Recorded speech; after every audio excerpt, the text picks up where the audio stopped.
ಎಲ್ಲರಿಗೂ ನಮಸ್ಕಾರ. ಈ ದಿನ bachelor of public administration course 110 urban local governance block 1 unit 3ರ ಅರ್ಬನ್ ಪಾಲಿಸೀಸ್ ಬಗ್ಗೆ ತಿಳಿಯಲಿದ್ದೇವೆ.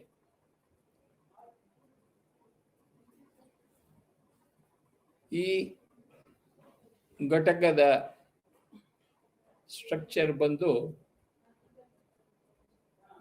Objectives, introduction, phase of policies, initiatives for urban development, early interventions, major areas of policy interventions, planning for urban areas, providing basic services,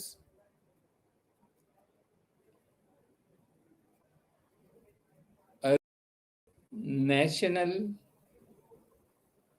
urban policy framework 2018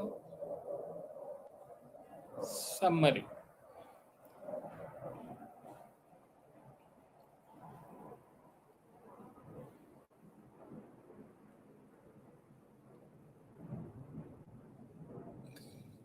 ಕನ್ನಡಕ್ಕೆ ಅನುವಾದ ಮಾಡಿದಾಗ BPAC 110 ನಗರ ಸ್ಥಳೀಯ ಆಡಳಿತ, block 1 ಘಟಕ 3 ನಗರ ನೀತಿಗಳು. ಈ ಘಟಕದ ರಚನೆಯಲ್ಲಿ ನಾವು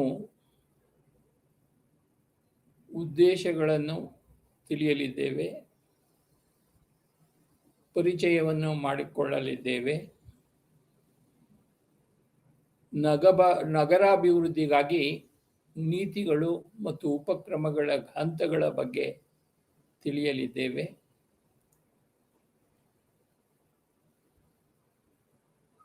ಆರಂಭಿಕ ಮಧ್ಯಸ್ಥಿಕೆಗಳ ಬಗ್ಗೆ ತಿಳಿಯಲಿದ್ದೇವೆ, ನೀತಿ ಮಧ್ಯಸ್ಥಿಕೆಗಳ ಪ್ರಮುಖ ಕ್ಷೇತ್ರಗಳ ಬಗ್ಗೆ ತಿಳಿಯಲಿದ್ದೇವೆ, ನಗರ ಪ್ರದೇಶಗಳಿಗೆ ಇರುವ ಯೋಜನೆಯ ಬಗ್ಗೆ ತಿಳಿಯಲಿದ್ದೇವೆ, ಮೂಲಭೂತ ಸೇವೆಗಳನ್ನು ಒದಗಿಸುವುದರ ಬಗ್ಗೆ ತಿಳಿಯಲಿದ್ದೇವೆ, ನಗರದ ಬಡತನದ ಬಗ್ಗೆ ತಿಳಿಯಲಿದ್ದೇವೆ, ರಾಷ್ಟ್ರೀಯ ನಗರ ನೀತಿ ಚೌಕಟ್ಟು 2018 ಬಗ್ಗೆ ತಿಳಿಯಲಿದ್ದೇವೆ.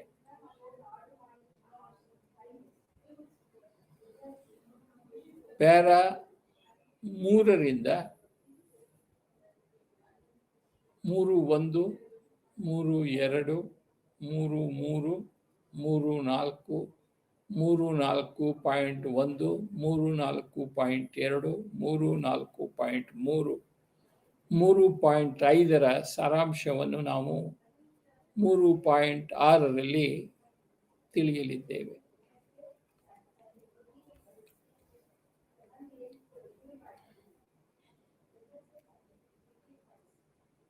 ಆಬ್ಜೆಕ್ಟಿವ್ಸ್, ಉದ್ದೇಶಗಳು.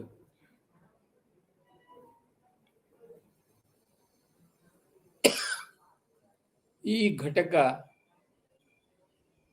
3ರಲ್ಲಿ ನಾವು ಈ ಕೆಳಗಿನ ವಿಷಯಗಳನ್ನು ಕಲಿಯುತ್ತಿದ್ದೇವೆ.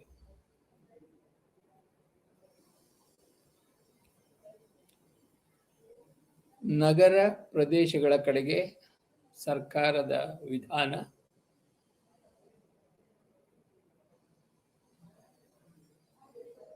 ನಗರಾಭಿವೃದ್ಧಿಗೆ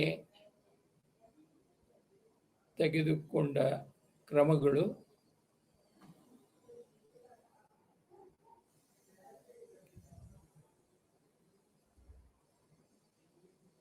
ನಗರ ವ್ಯವಹಾರಗಳನ್ನು ನಿರ್ವಹಿಸುವಲ್ಲಿ ಪ್ರಮುಖ ಸವಾಲುಗಳು ಮತ್ತು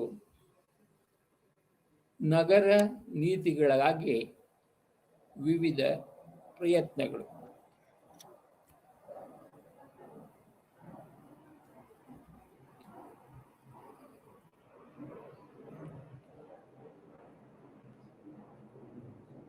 ಮೂರು ಪಾಯಿಂಟ್ ಒಂದು ಇಂಟ್ರೊಡಕ್ಷನ್ ಅಂದರೆ ಪರಿಚಯ. ಭಾರತದ ಫೆಡರಲ್ ರಚನೆಯಲ್ಲಿ ನಗರಾಭಿವೃದ್ಧಿಯು ರಾಜ್ಯದ ವಿಷಯವಾಗಿದೆ. ಅಂತಹ ಯಾವುದೇ ರಾಷ್ಟ್ರೀಯ ನಗರ ನೀತಿ ಇಲ್ಲ. ಆದರೆ ರಾಷ್ಟ್ರೀಯ ನಗರ ನೀತಿ ಚೌಕಟ್ಟು 2018ರ ದಾಖಲೆಯನ್ನು ಪ್ರತಿಕ್ರಿಯೆಯಾಗಿ ಚರ್ಚಿಸಲಾಗುತ್ತಿದೆ. ಆದಾಗ್ಯೂ ಸ್ವಾತಂತ್ರ್ಯದ ನಂತರ ಕೇಂದ್ರೀಕೃತ ಪ್ರದೇಶಗಳು, ಯೋಜನೆಗಳು, ಕಾರ್ಯಕ್ರಮಗಳು ಮತ್ತು ನಗರಾಭಿವೃದ್ಧಿಯ ವಿವಿಧ ಅಂಶಗಳ ಮೇಲೆ ವಲಯ ನೀತಿಗಳ ರೂಪದಲ್ಲಿ ನೀತಿ ಕ್ರಮೇಣ ಹೊರಹೊಮ್ಮುತ್ತಿದೆ. ಇವುಗಳಲ್ಲಿ ರಾಷ್ಟ್ರೀಯ ನಗರ ವಸತಿ ನೀತಿ, ರಾಷ್ಟ್ರೀಯ ನಗರ ಸಾರಿಗೆ ನೀತಿ, ರಾಷ್ಟ್ರೀಯ ನಗರ ನೈರ್ಮಲ್ಯ ನೀತಿ ಮತ್ತು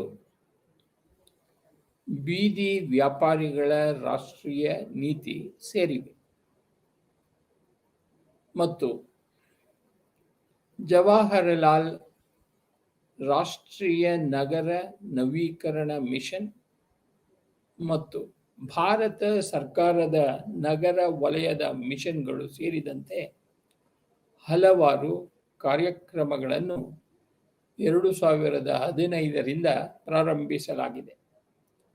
ಈಗ ದೀರ್ಘಾವಧಿಯ ಬೇಡಿಕೆಯನ್ನು ಪೂರೈಸಲು ರಾಷ್ಟ್ರೀಯ ನಗರ ನೀತಿಯನ್ನು ದೃಢೀಕರಿಸಲು ಈ ಉಪಕ್ರಮಗಳಿಂದ ಸಾಧ್ಯವಾದಷ್ಟು ಬೇಗ ಸೂಕ್ತ ಪ್ರತಿಕ್ರಿಯೆಯನ್ನು ಪಡೆಯುವ ತುರ್ತು ಅಗತ್ಯವಿದೆ.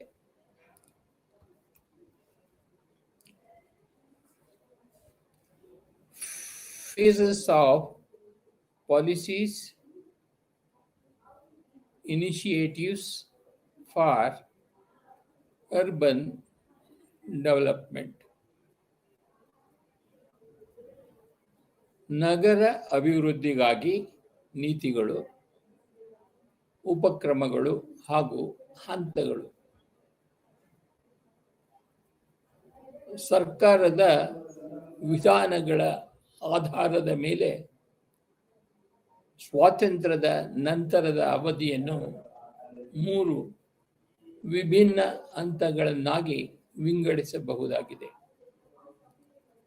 Face 1 since independence to mid 1980s, ಅಂದರೆ ಅಂತ ಒಂದು ಸ್ವಾತಂತ್ರ್ಯದ ನಂತರ 1980ರ ಮಧ್ಯದವರೆಗೆ ಈ ಅವಧಿಯಲ್ಲಿ ಬಹುತೇಕ ಬಡತನ ಪೀಡಿತ ಜನಸಂಖ್ಯೆಯು ಗ್ರಾಮೀಣ ಪ್ರದೇಶಗಳಲ್ಲಿ ವಾಸಿಸುತ್ತಿದ್ದರಿಂದ ಪ್ರಮುಖ ಕಾರ್ಯಕ್ರಮಗಳನ್ನು ಯೋಜಿಸಲಾಗಿತ್ತು. ಈ ಗ್ರಾಮೀಣ ಪ್ರದೇಶಗಳು ಗೌರವಯುತ ಜೀವನಕ್ಕಾಗಿ ಮೂಲ ಸೌಕರ್ಯಗಳ ಕೊರತೆಯನ್ನು ಹೊಂದಿವೆ.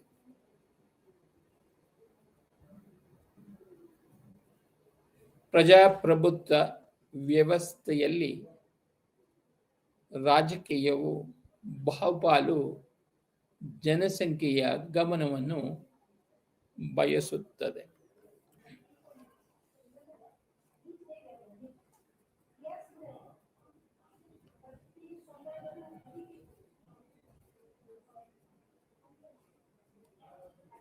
ನಗರ ಪ್ರದೇಶಗಳು ಕೂಡ ಉತ್ತಮ ಸ್ಥಿತಿಯಲ್ಲಿಲ್ಲದಿದ್ದರೂ ULBಗಳ ಚಟುವಟಿಕೆಗಳ ವ್ಯಾಪ್ತಿಯನ್ನು ವಿಸ್ತರಿಸಲಾಗಿದ್ದರೂ ಸ್ವಾತಂತ್ರ್ಯ ಪೂರ್ವದಲ್ಲಿ ಮಾಡಲಾಗುತ್ತಿದ್ದ ನಗರ ವ್ಯವಹಾರಗಳನ್ನು ಸರ್ಕಾರವು ಬಹುತೇಕ ಅದೇ ರೀತಿಯಲ್ಲಿ ನಿರ್ವಹಿಸುವುದನ್ನು ಮುಂದುವರೆಸಿತು.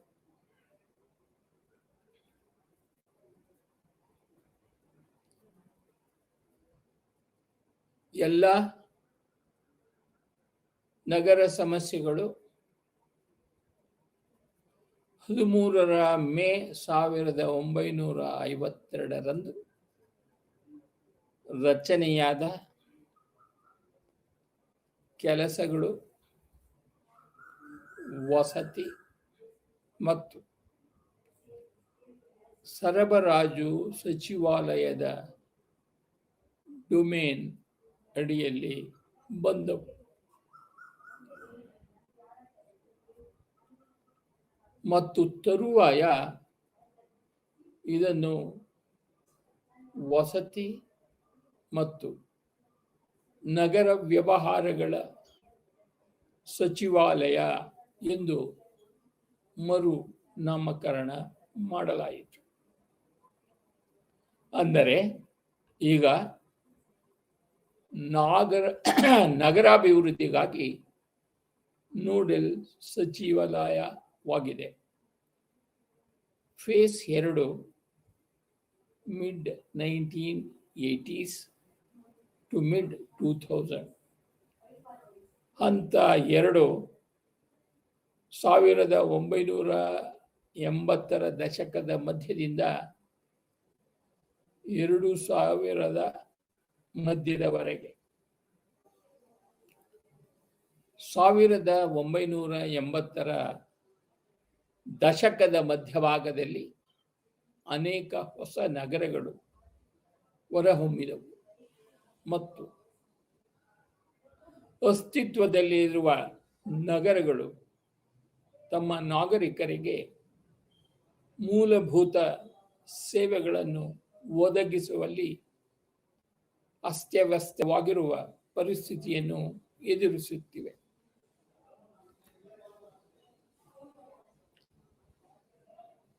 ULBಗಳು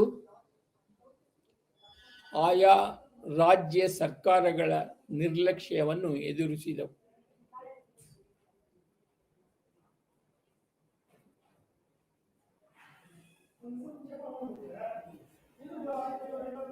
ಈ ನಿಟ್ಟಿನಲ್ಲಿ ನಗರಾಡಳಿತ ವಿಷಯಗಳ ಬಗ್ಗೆ ರಾಜಕೀಯ ಒಮ್ಮತವು ಹೊರಹೊಮ್ಮಲು ಪ್ರಾರಂಭಿಸಿತು. ಇದು ಗಂಭೀರವಾದ ಗಮನ ಹರಿಸಬೇಕು ಎಂದು ತಿಳಿಸಿತು. ಮೊದಲ ಬಾರಿಗೆ 1985ರಲ್ಲಿ ಭಾರತ ಸರ್ಕಾರದಲ್ಲಿ ನಗರಾಭಿವೃದ್ಧಿ ಶೀರ್ಷಿಕೆಯೊಂದಿಗೆ ಸಚಿವಾಲಯವನ್ನು ಸ್ಥಾಪಿಸಲಾಯಿತು. ಈ ಹಂತವು ULBಗಳಿಗೆ ಸಾಂವಿಧಾನಿಕ ಸ್ಥಾನಮಾನವನ್ನು ನೀಡುವುದು ಸೇರಿದಂತೆ ಕೆಲವು ಕೇಂದ್ರೀಕೃತ ಮಧ್ಯಸ್ಥಿಕೆಗಳನ್ನು ಕಂಡಿತು. ಫೇಸ್ 3 mid-2000 ಆನ್ವರ್ಡ್ಸ್, ಅಂದರೆ ಹಂತ 3 2000ರ ಮಧ್ಯಭಾಗದಿಂದ. ಈ ಹಂತವು 1990ರ ಜಾಗತೀಕರಣ ಮತ್ತು ಉದಾರೀಕರಣದ ಪರವಾದ ಫಲಿತಾಂಶಕ್ಕೆ ಅನುಗುಣವಾಗಿ ಪ್ರಾರಂಭವಾಯಿತು. ಇದು ಆರ್ಥಿಕ ಚಟುವಟಿಕೆಗಳು ಮತ್ತು ನಗರೀಕರಣದ ಸಂಬಂಧಿತ ಬೆಳವಣಿಗೆಯನ್ನು ಉತ್ತೇಜಿಸಿತು. 1992ರ 74ನೇ ಸಾಂವಿಧಾನಿಕ ತಿದ್ದುಪಡಿ ಕಾಯ್ದೆಯು ನಗರ ಸ್ಥಳೀಯ ಸಂಸ್ಥೆಗಳ ಸಬಲೀಕರಣದ ಕಡೆಗೆ ತಳ್ಳುವಿಕೆಯನ್ನು ನೀಡಿತು. ಇದು ಸಕಾರಾತ್ಮಕ ನೀತಿ ಉಪಕ್ರಮಗಳನ್ನು ನೀಡಿತು.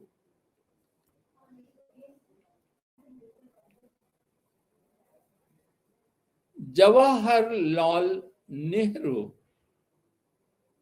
ರಾಷ್ಟ್ರೀಯ ನಗರ ನವೀಕರಣ ಮಿಷನ್ ಅನ್ನು 2005ರಲ್ಲಿ ಪ್ರಾರಂಭಿಸಲಾಯಿತು.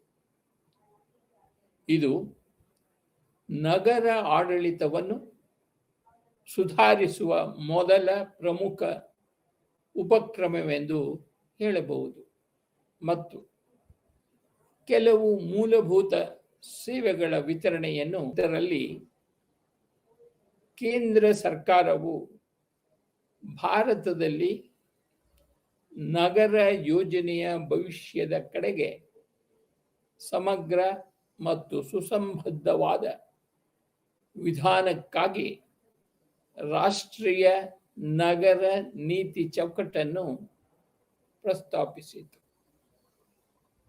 ಮೇಲೆ ಹೇಳಿದ 3 ಹಂತಗಳಲ್ಲಿ ಪ್ರಮುಖವಾದ ನೀತಿ ಮಧ್ಯಸ್ಥಿಕೆಗಳನ್ನು ಈಗ ನೋಡೋಣ.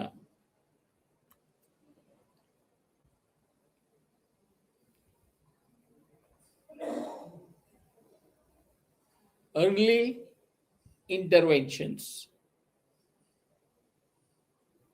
ಆರಂಭಿಕ ಮಧ್ಯಸ್ಥಿಕೆಗಳು.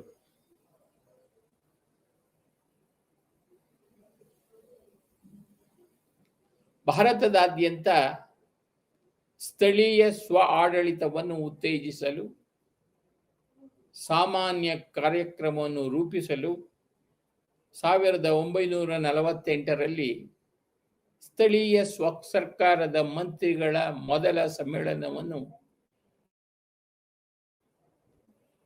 ಪರಿಣಾಮಕಾರಿ ನಗರ ಆಡಳಿತಕ್ಕಾಗಿ ಸ್ಥಳೀಯ ಸಂಸ್ಥೆಗಳಿಂದ ನೇಮಕಗೊಂಡಿರುವ ಉನ್ನತ ಕಾರ್ಯನಿರ್ವಾಹಕ ಮತ್ತು ತಾಂತ್ರಿಕ ಸಿಬ್ಬಂದಿಗೆ ಪ್ರಾಂತೀಯ ಕೇಡರ್ಗಳು ಇರಬೇಕು ಎಂದು ಅದು ಸೂಚಿಸಿದೆ.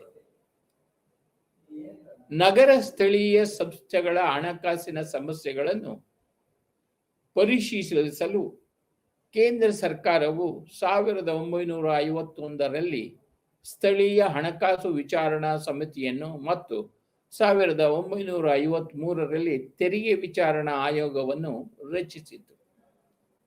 ಸ್ಥಳೀಯ ಸಂಸ್ಥೆಗಳಿಗೆ ತೆರಿಗೆ ವಿಧಿಸಲು ಕೆಲವು ಆದಾಯದ ಮೂಲಗಳನ್ನು ಗುರುತಿಸಲಾಗಿದೆ.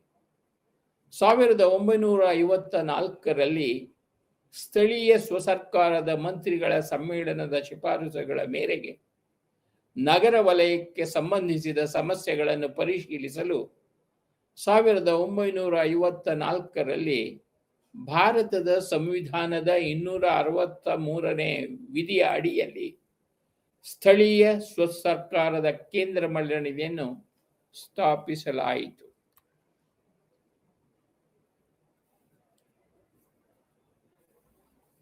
ಇದು ಸ್ಥಳೀಯ ಸ್ವಸರ್ಕಾರದ ನೀತಿ ಮತ್ತು ಕಾರ್ಯಕ್ರಮಗಳ ಚರ್ಚೆಗೆ ವೇದಿಕೆಯನ್ನು ಒದಗಿಸಿತು.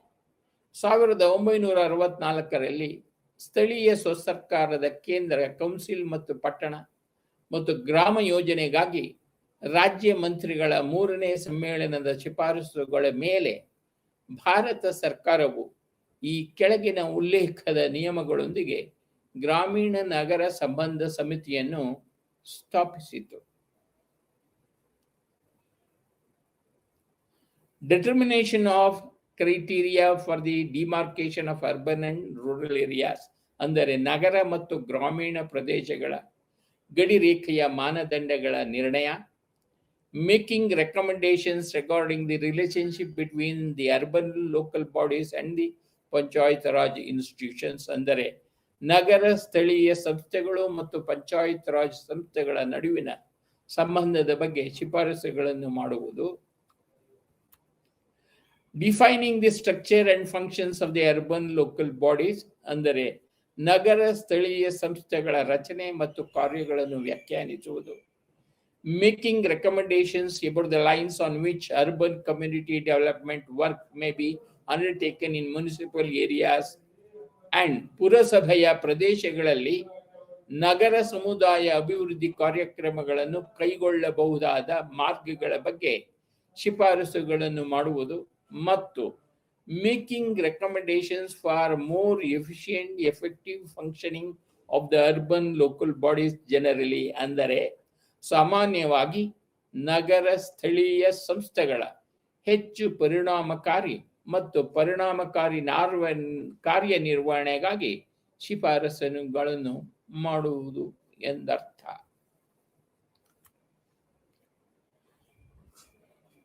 ಮೂರನೇ ಪಂಚವಾರ್ಷಿಕ ಯೋಜನೆಯು ನಗರ ಪ್ರದೇಶಗಳ ಸಮಸ್ಯೆಗಳಿಗೆ ರಾಜ್ಯ ಸರ್ಕಾರಗಳು, ಪುರಸಭೆಗಳು ಮತ್ತು ಜನರ ಕಡೆಯಿಂದ ಗಮನ ಹರಿಸಬೇಕು ಎಂದು ಗುರುತಿಸಲಾಗಿದೆ. ಹೊಸ ಅಭಿವೃದ್ಧಿ ಜವಾಬ್ದಾರಿಗಳನ್ನು ಕೈಗೊಳ್ಳಲು ಪುರಸಭೆಯ ಆಡಳಿತವನ್ನು ಬಲಪಡಿಸಲು ಇದು ಶಿಫಾರಸು ಮಾಡಿದೆ. ಮೆಟ್ರೋಪಾಲಿಟನ್ ನಗರಗಳು, ರಾಜ್ಯ ರಾಜಧಾನಿಗಳು, ಬಂದರು ಪಟ್ಟಣಗಳು, ಕೈಗಾರಿಕಾ ಕೇಂದ್ರಗಳು ಮತ್ತು ಸಂಪನ್ಮೂಲ ಪ್ರದೇಶಗಳ ಮಾಸ್ಟರ್ ಪ್ಲಾನ್ಗಳ ತಯಾರಿಕೆಗೆ ನೆರವು ನೀಡಲು 50 ಮಿಲಿಯನ್ ರೂಪಾಯಿಗಳನ್ನು ಇದು ಮಂಜೂರು ಮಾಡಿದೆ. 4ನೇ ಯೋಜನೆಯು ಮಾಸ್ಟರ್ ಪ್ಲಾನ್ಗಳ ತಯಾರಿ ಮತ್ತು ಪೂರ್ಣಗೊಳಿಸುವಿಕೆಯ ಮೇಲೆ ಕೇಂದ್ರೀಕರಿಸಿದೆ. ಇದು ನಗರ ಪ್ರದೇಶಗಳಲ್ಲಿ ಸಮುದಾಯ ಅಭಿವೃದ್ಧಿ ಕಾರ್ಯಗಳಲ್ಲಿ ಹೆಚ್ಚಿನ ಬಯಸುವಿಕೆಗೆ ಒತ್ತು ನೀಡಿದೆ. ಈ ನಿಟ್ಟಿನಲ್ಲಿ ನಗರ ಪ್ರದೇಶಗಳಿಗೆ ಯೋಜನೆಯನ್ನು ಸುಧಾರಿಸಲು ಹಲವಾರು ಕ್ರಮಗಳನ್ನು ತೆಗೆದುಕೊಳ್ಳಲಾಗಿದೆ.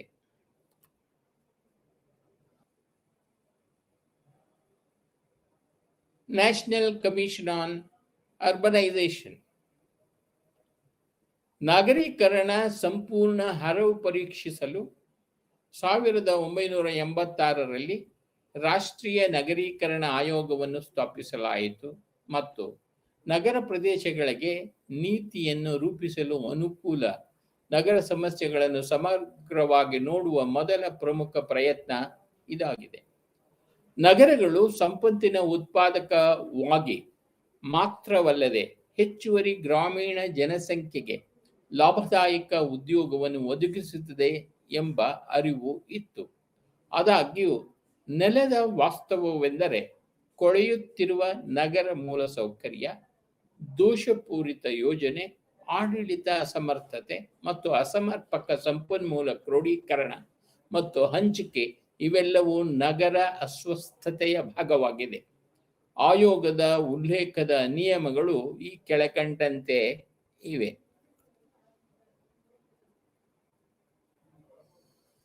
Examine the state of urbanization with reference to present demographic, economic, infrastructural, environmental, physical, shelter, energy, communication, land, poverty, aesthetic and cultural aspects. ಅಂದ್ರೆ ಪ್ರಸ್ತುತ ಜನಸಂಖ್ಯಾ, ಆರ್ಥಿಕ, ಮೂಲಸೌಕರ್ಯ, ಪರಿಸರ, ಭೌತಿಕ, ಆಶ್ರಯ ಶಕ್ತಿ, ಸಂವಹನ, ಭೂಮಿ, ಬಡತನ, ಸೌಂದರ್ಯ ಮತ್ತು ಸಾಂಸ್ಕೃತಿಕ ಅಂಶಗಳನ್ನು ಉಲ್ಲೇಖಿಸಿ ನಗರೀಕರಣದ ಸ್ಥಿತಿಯನ್ನು ಪರಿಶೀಲಿಸುವುದು.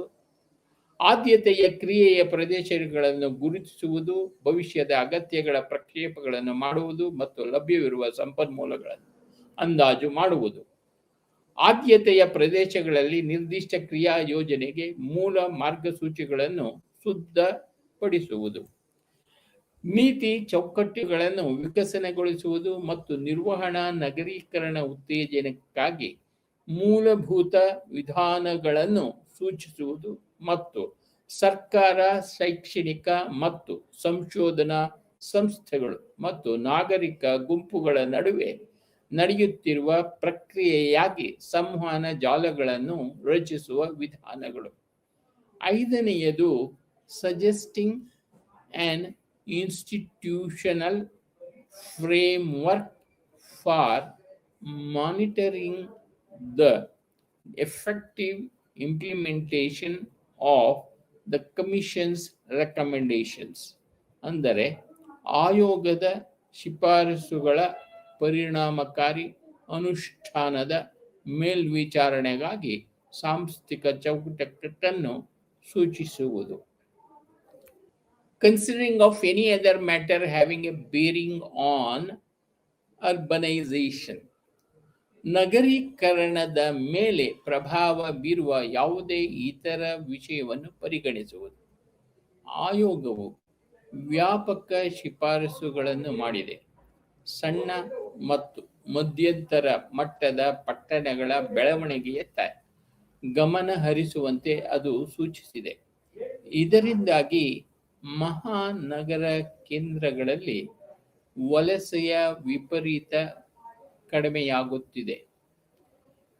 ಇದು 10 ರಿಂದ 15 ವರ್ಷಗಳ ಅವಧಿಗೆ ಸಾಮಾನ್ಯ ಪ್ರಾದೇಶಿಕ ಯೋಜನೆ ಅಂದರೆ GSP ಒಳಗೊಂಡಿರುವ ಪ್ರಾದೇಶಿಕ ಯೋಜನೆ ಮತ್ತು 5 ವರ್ಷಗಳ ಅವಧಿಗೆ GSPಯ ಚೌಕಟ್ಟಿನೊಳಗೆ ಸಮಗ್ರ ಪ್ರಾದೇಶಿಕ ಯೋಜನೆ ಅನ್ನು 5 ವರ್ಷಗಳ ಯೋಜನೆಗಳಿಗೆ ಹೊಂದಿಕೆಯಾಗುವಂತೆ ಸಲಹೆ ನೀಡಿದೆ.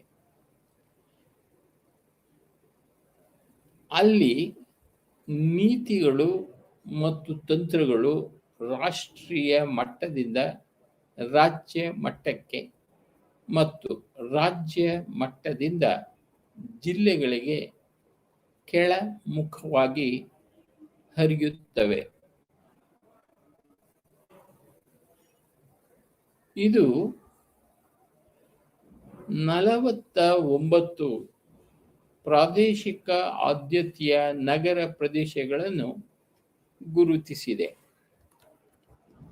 ಭೂ ಸ್ವಾಧೀನವನ್ನು ಕಟ್ಟುನಿಟ್ಟಾಗಿ ಮಾಡುವ ಮೂಲಕ ಮತ್ತು ಕಾನೂನಿನ ನ್ಯಾಯಾಲಯಗಳಲ್ಲಿ ಸವಾಲಾಗದಂತೆ ನಗರ ಅಭಿವೃದ್ಧಿ ಮತ್ತು ನಿರ್ವಹಣೆಯಲ್ಲಿ ಜನರು ಒಳಗೊಳ್ಳುವ ಪರವಾಗಿ ನಗರ ಸಮುದಾಯ ಅಭಿವೃದ್ಧಿ ಕಾರ್ಯಕ್ರಮಗಳು ಯಾವುದೇ ಯೋಜನೆಯನ್ನು ಅಂತಿಮಗೊಳಿಸುವ ಮೊದಲು ಕಡ್ಡಾಯ ಸಾರ್ವಜನಿಕ ವಿಚಾರಗಳು, ಸರ್ಕಾರೇತರ ಸಂಸ್ಥೆಗಳ ಒಳಗೊಳ್ಳುವಿಕೆ ಮತ್ತು ನಾಗರಿಕರ ಕ್ರಮಕ್ಕಾಗಿ ರಾಷ್ಟ್ರೀಯ ನಗರ ಮಂಡಳಿಯನ್ನು ರಚಿಸುವುದು ಅವಶ್ಯಕವಾಗಿತ್ತು. ಇದು ನಗರಾಭಿವೃದ್ಧಿಗೆ ಅನುವು ಮಾಡಿಕೊಡುವ ವಾತಾವರಣವನ್ನು ಸೃಷ್ಟಿಸಲು ರಚನಾತ್ಮಕ ಸುಧಾರಣೆಗಳನ್ನು ಪ್ರತಿಪಾದಿಸಿತು. ವರದಿಯು ದೂರದೃಷ್ಟಿ, ನಗರಾಭಿವೃದ್ಧಿಯ ತತ್ವಶಾಸ್ತ್ರ ಮತ್ತು ಭಾರತದಲ್ಲಿ ನಗರೀಕರಣದ ನೀತಿಯನ್ನು ಒದಗಿಸಿದೆ. ಆದಾಗ್ಯೂ ಕುಂದು ಆಯೋಗದ ಶಿಫಾರಸುಗಳು ನಮ್ಮ ನಗರಗಳನ್ನು ಶ್ರೀಮಂತ ಮತ್ತು ಬಡ ಪ್ರದೇಶಗಳಾಗಿ ವಿಭಜಿಸಲು ಒತ್ತು ನೀಡಬಹುದು ಮತ್ತು ಹಿಂದಿನವರ ಪರವಾಗಿ ಇತರರಿಗೆ ಸಂಪನ್ಮೂಲಗಳ ವಿಫಲ ಹರಿವನ್ನು ಓರೆಯಾಗಿಸಬಹುದು ಎಂದು ಅಭಿಪ್ರಾಯಪಟ್ಟರು.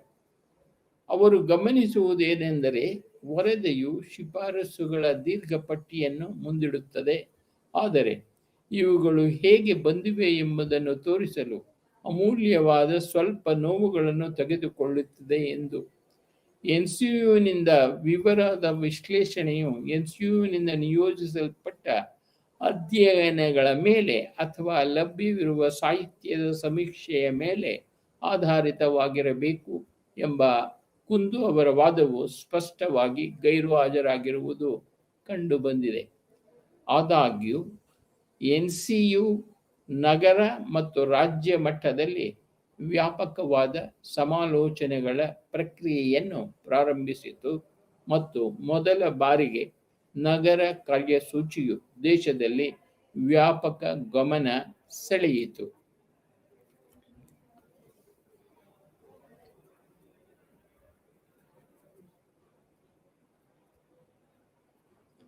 The Constitution 74th Amendment Act 1992 ಸಂವಿಧಾನ ಕಾಯ್ದೆ 1992 ಇದು ಒಂದು ಪ್ರಮುಖ ಸುಧಾರಣೆಯಾಗಿದೆ. ಇದು ಎನ್ಸಿಯುಯ ಪರಿಣಾಮವಾಗಿ ನಗರೀಕರಣದ ಮೇಲೆ ಹೆಚ್ಚುತ್ತಿರುವ ಗಮನಕ್ಕೆ ಅನುಗುಣವಾಗಿ ಕಂಡುಬಂದಿದೆ.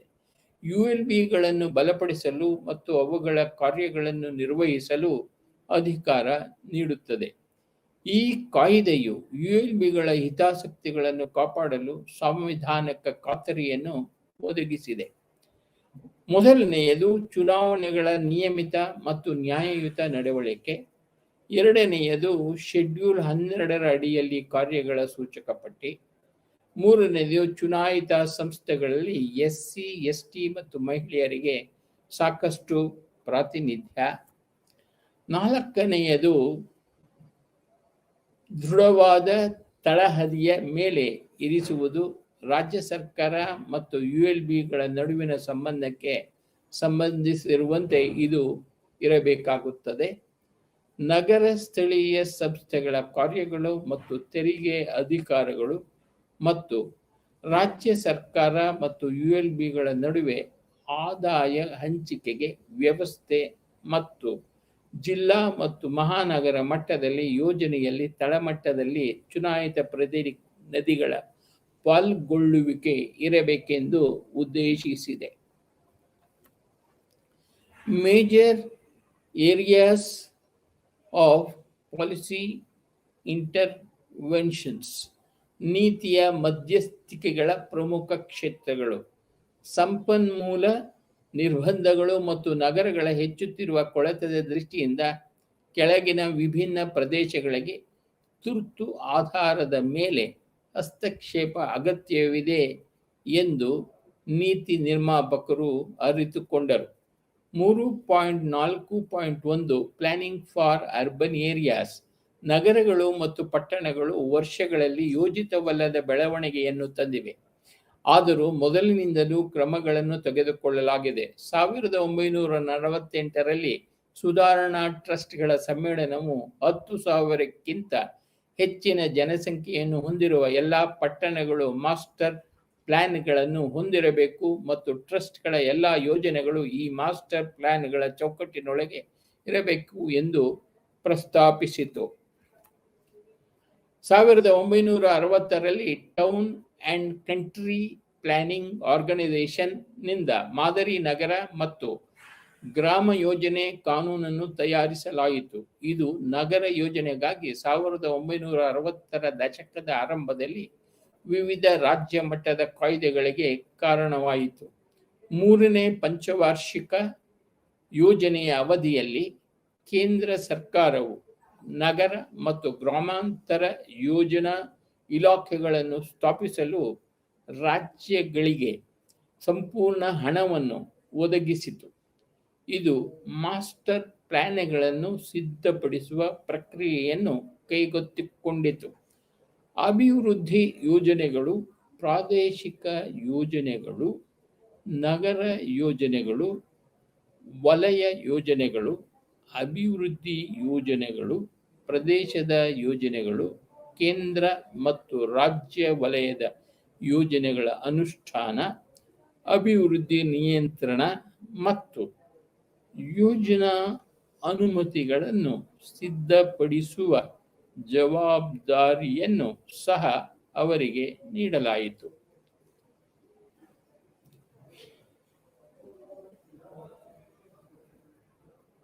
ಈ ಮಾದರಿ ಕಾನೂನನ್ನು 1985ರಲ್ಲಿ ಪರಿಷ್ಕರಿಸಲಾಯಿತು. ಇದು ಯೋಜನೆ ಮತ್ತು ಯೋಜನೆಯ ಅನುಷ್ಠಾನವನ್ನು ಅದೇ ಏಜೆನ್ಸಿಗೆ ವಹಿಸಬೇಕು ಎಂದು ಪ್ರಸ್ತಾಪಿಸಿತು.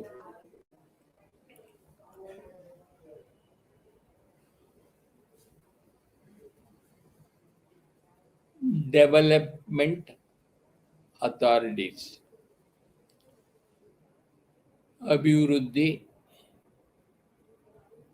ಪ್ರಾಧಿಕಾರಗಳು ಇವೆರಡು ಪ್ರಮುಖ ಸಂಸ್ಥೆಗಳಾಗಿವೆ.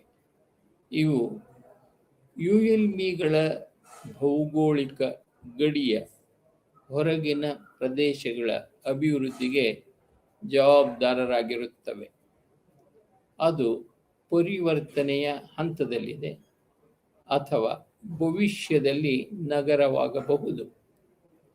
ಉದಾಹರಣೆಗೆ, ಬೃಹತ್ ಬೆಂಗಳೂರು ಮಹಾನಗರ ಪಾಲಿಕೆಯು 741 ಚದರ ಕಿಲೋಮೀಟರ್ ವ್ಯಾಪ್ತಿಯನ್ನು ಹೊಂದಿದ್ದು 1976ರಲ್ಲಿ ಸ್ಥಾಪನೆಯಾದ ಬೆಂಗಳೂರು ಅಭಿವೃದ್ಧಿ ಪ್ರಾಧಿಕಾರವು ಬೆಂಗಳೂರನ್ನು ಆದರ್ಶ ಜಾಗತಿಕ ತಾಣವನ್ನಾಗಿ ಪರಿವರ್ತಿಸುವ ದೃಷ್ಟಿಯೊಂದಿಗೆ 1207 ಚದರ ಕಿಲೋಮೀಟರ್ ವ್ಯಾಪ್ತಿಯನ್ನು ಹೊಂದಿದೆ.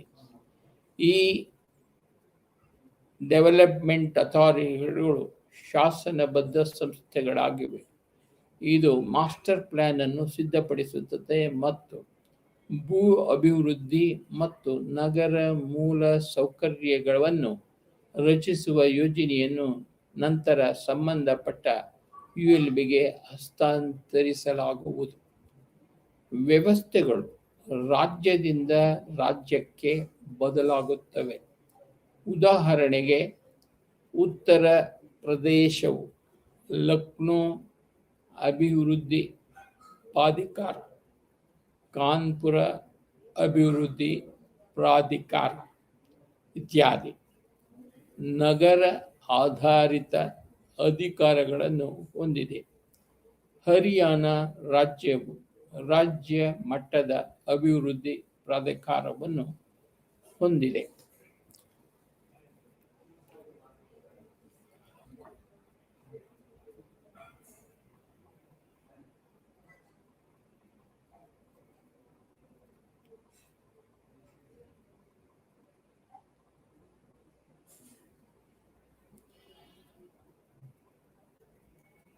ಇದನ್ನು ಹರಿಯಾಣ ನಗರಾಭಿವೃದ್ಧಿ, ಮುಂಬೈ ಮತ್ತು ಬೆಂಗಳೂರಿನಂತಹ ಮೆಟ್ರೋಪಾಲಿಟನ್ ಪ್ರದೇಶಗಳು, ಮೆಟ್ರೋಪಾಲಿಟನ್ ಪ್ರದೇಶ ಅಭಿವೃದ್ಧಿ ಪ್ರಾಧಿಕಾರವನ್ನು ಸ್ಥಾಪಿಸಿದವು.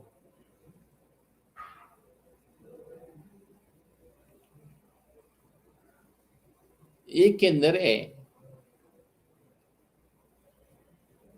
ದೊಡ್ಡ ನಗರಗಳು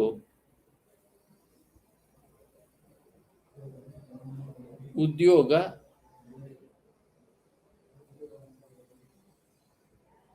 ಮತ್ತು ಜೀವನಕ್ಕಾಗಿ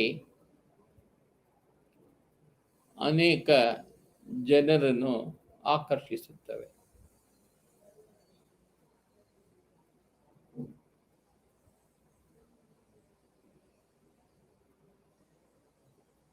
ಆದ್ದರಿಂದ ಭವಿಷ್ಯದ ಯೋಜನೆ ಮಾಡಬೇಕಾದದ್ದು ಬಹಳ ಮುಖ್ಯವಾಗಿತ್ತು.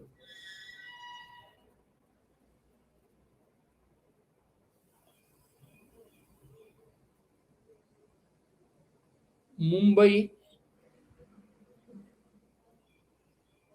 ಮೆಟ್ರೋಪಾಲಿಟನ್ ಪ್ರದೇಶ ಅಭಿವೃದ್ಧಿ ಪ್ರಾಧಿಕಾರವನ್ನು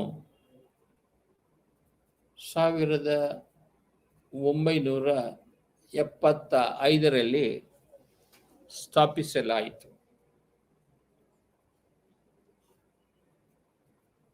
ಆದರೆ ಬೆಂಗಳೂರು ಮಹಾನಗರ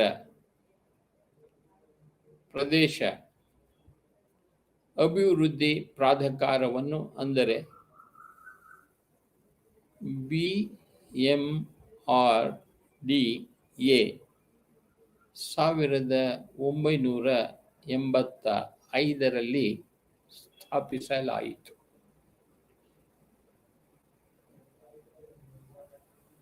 BMRDA 8,000 ಚದರ ಕಿಲೋಮೀಟರ್ಗಳಿಗಿಂತ ಹೆಚ್ಚು ಅಧಿಕಾರ ವ್ಯಾಪ್ತಿಯನ್ನು ಹೊಂದಿದೆ.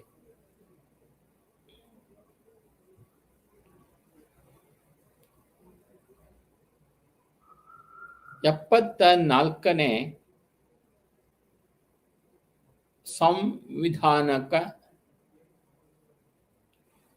ತಿದ್ದುಪಡಿ ಕಾಯ್ದೆಯು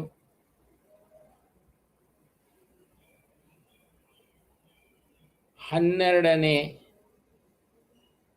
ಶೆಡ್ಯೂಲ್ನಲ್ಲಿ ಆರ್ಥಿಕ ಮತ್ತು ಸಾಮಾಜಿಕ ಅಭಿವೃದ್ಧಿಗಾಗಿ ಯೋಜನೆಯನ್ನು ಒಳಗೊಂಡಿದೆ.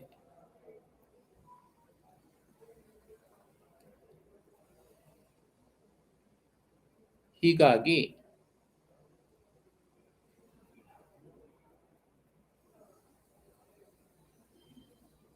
ULBಗಳು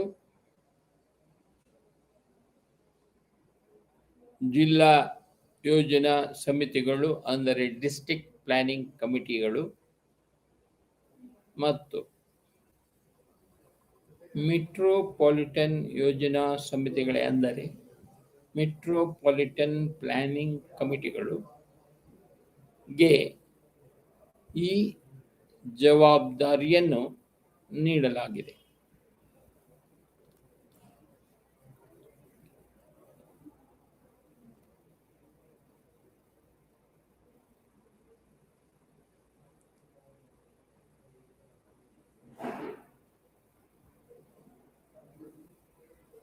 ಈ ಹಿಂದೆ ಜವಾಹರಲಾಲ್ ನೆಹರು ರಾಷ್ಟ್ರೀಯ ನಗರ ನವೀಕರಣ ಮಿಷನ್ ಅಡಿಯಲ್ಲಿ ಮತ್ತು ಈಗ ಸ್ಮಾರ್ಟ್ ಸಿಟೀಸ್ ಪ್ರೋಗ್ರಾಂ ಮತ್ತು ನವ ಯೌವನ ಮತ್ತು ನಗರ ಪರಿವರ್ತನೆಗಾಗಿ ಅಟಲ್ ಮಿಷನ್ ಅಡಿಯಲ್ಲಿ ನಗರ ಪಟ್ಟಣದ ದೃಷ್ಟಿಯೊಂದಿಗೆ ನಗರ ಅಭಿವೃದ್ಧಿ ಯೋಜನೆಯನ್ನು ಸಿದ್ಧಪಡಿಸುವ ಜವಾಬ್ದಾರಿಯನ್ನು ULBಗಳಿಗೆ ವಹಿಸಲಾಗಿದೆ.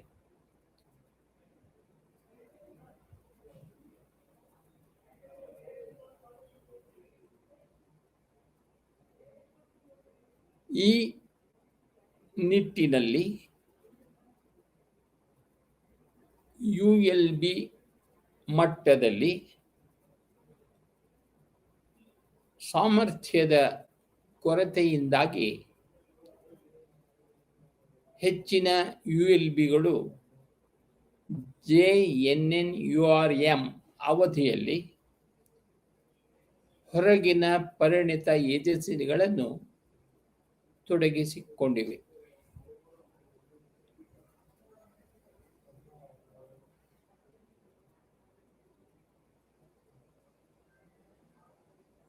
ಇದನ್ನು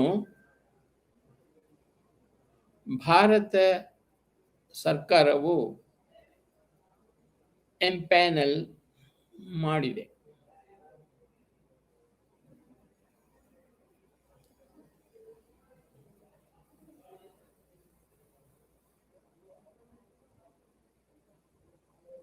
ಯೋಜನೆಗಳು ಮಿಷನ್ಗಳ ಅಡಿಯಲ್ಲಿ ಯೋಜನೆಯನ್ನು ತಯಾರಿಸಲು ಸಾಕಷ್ಟು ಪ್ರಗತಿ ಇದೆ.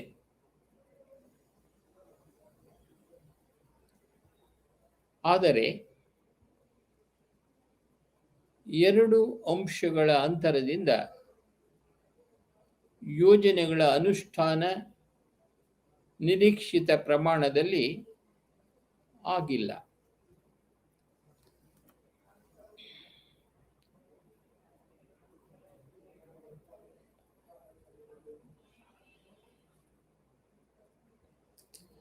ಮೂರು 4.2 ಪ್ರೊವೈಡಿಂಗ್ ಬೇಸಿಕ್ ಸರ್ವಿಸಸ್, ಮೂಲಭೂತ ಸೇವೆಗಳನ್ನು ಒದಗಿಸುವುದು.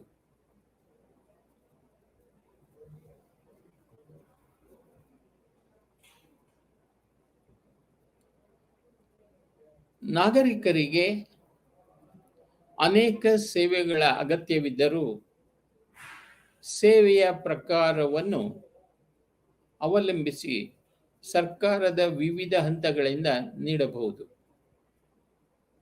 ಈ ಘಟಕದಲ್ಲಿ ಚರ್ಚೆಯು ಮೂಲಭೂತ ಸೇವೆಗಳನ್ನು ಆಧರಿಸಿದೆ.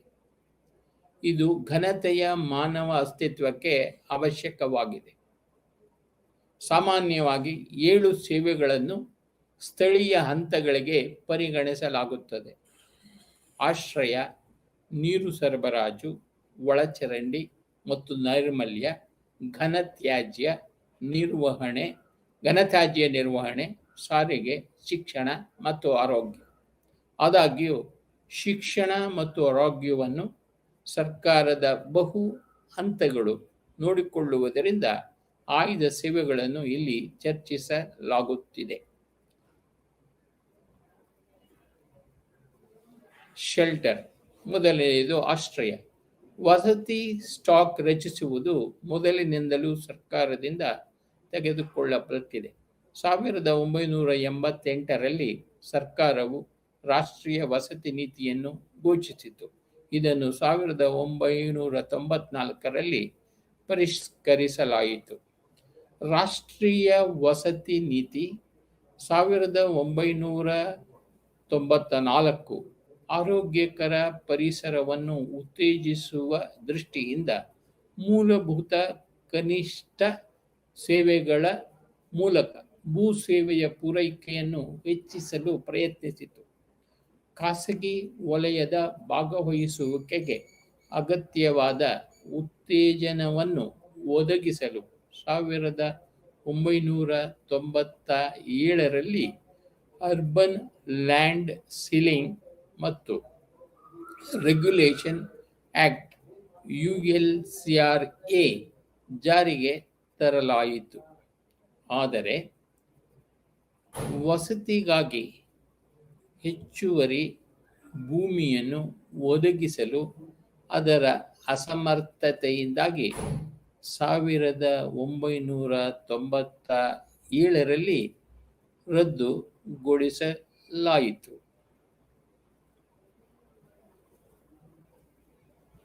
ULCRA ತನ್ನ ಕಳಪೆ ಕಾರ್ಯಕ್ಷಮತೆಯಿಂದಾಗಿ ತನ್ನ ಉದ್ದೇಶಗಳನ್ನು ಸಫಲವಾಗಿ ಸಾಧಿಸಲು ವಿಫಲವಾಗಿದೆ.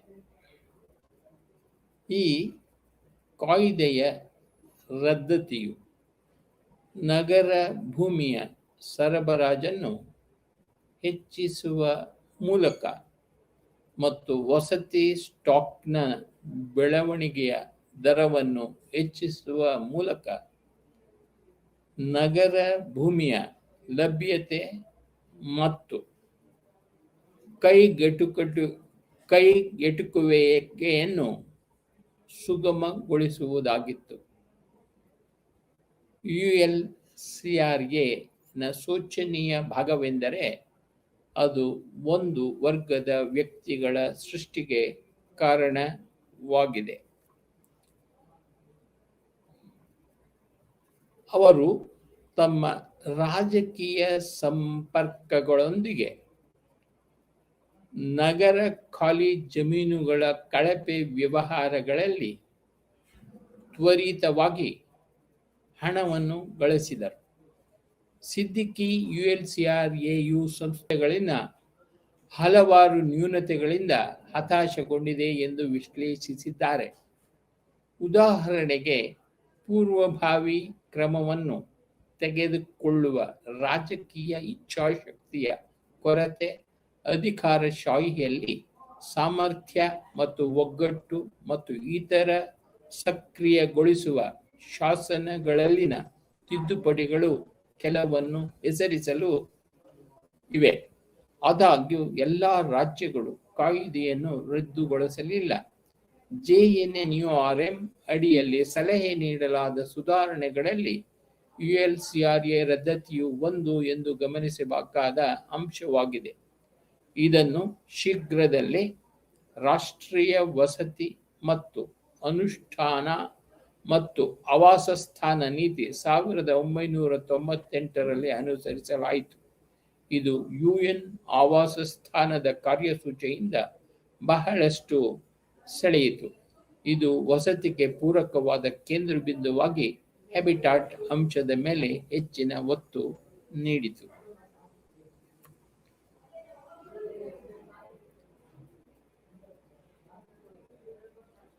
ವಿಶೇಷವಾಗಿ ಸಮಾಜದ ದುರ್ಬಲ ವರ್ಗಗಳಿಗೆ ಗುಣಮಟ್ಟ ಮತ್ತು ವೆಚ್ಚ ಪರಿಣಾಮಕಾರಿತ್ವ ಎರಡಕ್ಕೂ ಒತ್ತು ನೀಡುವುದರೊಂದಿಗೆ ಈ ನೀತಿಯಲ್ಲಿ ವಸತಿ ಒದಗಿಸುವ ಒತ್ತು ಮುಂದುವರಿಯಿತು.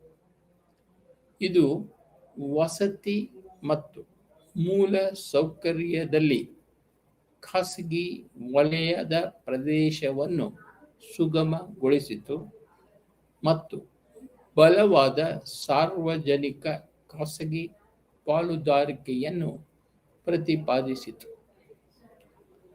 ಮೂಲ ಸೌಕರ್ಯಕ್ಕೆ ಸಮಾನವಾಗಿ ವಸತಿ ಪೋಷಕ ಸೇವೆಗಳೊಂದಿಗೆ ಆದ್ಯತೆಯ ವಲಯವಾಗಿ ಪರಿಗಣಿಸಲಾಗಿದೆ ಎಂದು ಖಚಿತಪಡಿಸಿಕೊಳ್ಳಲು ಇದು ಗುರಿಯನ್ನು ಹೊಂದಿದೆ.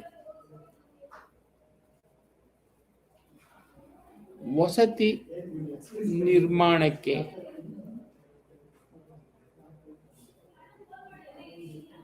ಅನುಕೂಲಕರ ವಾತಾವರಣವನ್ನು ಸೃಷ್ಟಿಸಲು ಹಣಕಾಸಿನ ರಿಯಾಯಿತಿಗಳನ್ನು ಒದಗಿಸುವ ಕಾನೂನು ಮತ್ತು ನಿಯಂತ್ರಕ ಸುಧಾರಣೆಗಳನ್ನು ಕೈಗೊಳ್ಳುವ ತುರ್ತು ಅಗತ್ಯವನ್ನು ಸರ್ಕಾರ ಗುರುತಿಸಿದೆ. ವಸತಿ ಪ್ರಾಮುಖ್ಯತೆಯನ್ನು ಅರಿತು 10 ವರ್ಷಗಳಲ್ಲಿ ರಾಷ್ಟ್ರೀಯ ನಗರ ವಸತಿ ಮತ್ತು ಆವಾಸ ನೀತಿ 2007 ಪ್ರಾದೇಶಿಕ ಯೋಜನಾ ವಿಧಾನದೊಂದಿಗೆ ವಾಸಸ್ಥಾನದ ಮೇಲೆ ಕೇಂದ್ರೀಕರಿಸಿದೆ ಮತ್ತು ಅನುಕೂಲಕರು ಮತ್ತು ನಿಯಂತ್ರಕ ಆಗಿ ಸರ್ಕಾರದ ಪಾತ್ರವನ್ನು ಆಳವಾಗಿಸಲು ಪ್ರಸ್ತಾಪಿಸಿತು. ಈ ನೀತಿಯ ಮುಖ್ಯ ಗಮನವು ಎಲ್ಲರಿಗೂ ಕೈಗೆಟುಕುವ ವಸತಿ ಒದಗಿಸುವುದು. ಇದು ಹಿಡುವಳಿ, ಭೂಮಿ, ಹಣಕಾಸು ಮತ್ತು ತಂತ್ರಜ್ಞಾನದ ಪ್ರವೇಶವನ್ನು ಸುಲಭಗೊಳಿಸಲು ಕಾನೂನು, ಆರ್ಥಿಕ ಮತ್ತು ಆಡಳಿತಾತ್ಮಕ ಅಡೆತಡೆಗಳನ್ನು ತೆಗೆದುಹಾಕುವ ಗುರಿಯನ್ನು ಹೊಂದಿದೆ.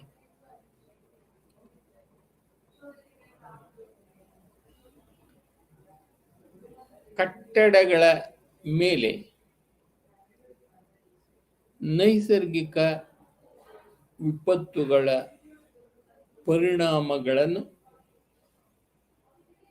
ತಡೆಗಟ್ಟುವ ಮತ್ತು ತಗ್ಗಿಸುವ ಸಾಮರ್ಥ್ಯವನ್ನು ಹೊಂದಿರುವ ಹಸಿರು ಮತ್ತು ಬುದ್ಧಿವಂತ ಕಟ್ಟಡಗಳ ಪರಿಕಲ್ಪನೆಯನ್ನು ಬಳಸಲು ಇದು ಸಲಹೆ ನೀಡಿದೆ. FARನ 20-25% ಆಗಿದೆ ಎಂದು ಖಚಿತಪಡಿಸಿಕೊಳ್ಳಲು ಮತ್ತು ಸಾರಿಗೆ ಅಡೆತಡೆಗಳನ್ನು ತೆರವುಗೊಳಿಸಲು ವರ್ಗಾವಣೆ ಮಾಡಬಹುದಾದ ಅಭಿವೃದ್ಧಿ ಹಕ್ಕುಗಳನ್ನು ನೀಡುವುದಕ್ಕಾಗಿ ಫ್ಲೋರ್ ಏರಿಯಾ ರೇಷಿಯೋ ಅನುಪಾತದ ಸಡಿಲಿಕೆಯಂತೆ ಪ್ರಾದೇಶಿಕ ಪ್ರೋತ್ಸಾಹದಂಥ ಕೆಲವು ನವೀನ ಉಪಕ್ರಮಗಳನ್ನು ಇದು ಒಳಗೊಂಡಿದೆ. ನಗರದೊಳಗಿನ ಪ್ರದೇಶಗಳು ಮತ್ತು ಹೊರವಲಯಗಳಲ್ಲಿ ಹೆಚ್ಚುವರಿ ಫ್ಲೋರ್ ಏರಿಯಾ ಅನುಪಾತದ ಲಭ್ಯತೆ. ಬಾಡಿಗೆ ಮನೆಗಳು ಹಿಂದಿನ ನೀತಿಯ ಭಾಗವಾಗಿದ್ದರೂ ಪ್ರತ್ಯೇಕ ರಾಷ್ಟ್ರೀಯ ನಗರ ಬಾಡಿಗೆ ವಸತಿ ನೀತಿ 2010 ಸರ್ಕಾರವು ಪ್ರಸ್ತಾಪಿಸಿದೆ.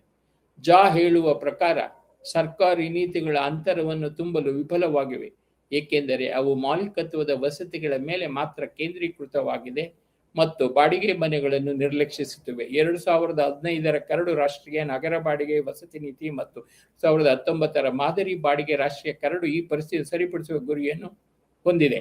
2011ರಲ್ಲಿ ಪ್ರಾರಂಭವಾದ ರಾಜೀವ್ ಆವಾಸ್ ಯೋಜನೆಯು ಈಗ ಪ್ರಧಾನಮಂತ್ರಿ ಆವಾಸ್ ಯೋಜನೆ ಅರ್ಬನ್ ಮಿಷನ್ ನಲ್ಲಿ ಸೇರಿದೆ. ಇದನ್ನು 25 ಜೂನ್ 15 ಪ್ರಾರಂಭಿಸಲಾಯಿತು. ಈ ನಿಟ್ಟಿನಲ್ಲಿ ಹೆಚ್ಚಿನ ವಿವರಗಳ ಅಧ್ಯಯನ ಘಟಕ 10 PMA ಕೈಗೆಟುಕುವ ಬಾಡಿಗೆ ವಸತಿ ಸಂಕೀರ್ಣಗಳನ್ನು ಒಳಗೊಂಡಿದೆ. ಇದನ್ನು ULBಗಳು ಭಾಗವಹಿಸುವ ರೀತಿಯಲ್ಲಿ ಪ್ರಚಾರ ಮಾಡುತ್ತದೆ. ಇಲ್ಲಿಗೆ ಘಟಕ 3 ನಗರ ನೀತಿಗಳು ಪಾಠದ ಪ್ಯಾರ 3ರಿಂದ 3.4.2 ಸ್ಲೈಡ್ಗಳನ್ನು ಪೂರ್ಣಗೊಂಡಿವೆ. ಈ ಘಟಕದ ಉಳಿದ 31 ಸ್ಲೈಡ್ಗಳನ್ನು ಮುಂದಿನ ತರಗತಿಯಲ್ಲಿ ತೆಗೆದುಕೊಳ್ಳಲಾಗುತ್ತದೆ. ಎಲ್ಲರಿಗೂ ನಮಸ್ತೆ.